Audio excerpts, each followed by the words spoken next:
كمل تليفونات، هناخد كمان تليفونين ثلاثه كده، يعني معانا 5 دقايق كمان ناخد فيهم تليفونات، وبعدين نخش في الرياضه عشان عندي حاجات كتير عايز اقولها لكم. حبيبي احسن اعلامي، اخبار تردد قناه مودرن على عرب سات ايه؟ كل المصريين بالخارج بيطمنوا. حسام علي، حسام علي جميل اللي ماسك الصفحه بتاعتي على الفيسبوك، حسام علي. الصفحه اللي عايز يخش معايا مدحت شلبي بالانجليزي، ها، MEDHAT وبعدين شلبي SHALABY. بص يا حسام، قول لاصدقائنا في الصفحه، وانا بقول للناس كلها، انا اتكلمت الاداره هنا، وان شاء الله ان شاء الله ان شاء الله التردد هيبقى على العرب سات قريب جدا، وهعلنكم قبليها باسبوع.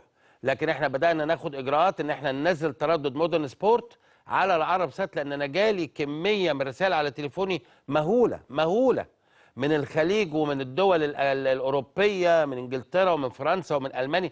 الناس دول كانوا يعني وقتهم الفاضي بيقعدوا معانا، بيتسلوا معانا، بيحسوا بمصر من خلالنا، فحرام نحرمهم. فانا اتكلمت مع الاداره هنا مشكورين، ووعدوني ان هم في خلال ايام هيتم تعاقد مع العرب سات، وهيبقى ان شاء الله ان شاء الله ان شاء الله مودرن سبورت باذن الله على العرب سات ان شاء الله.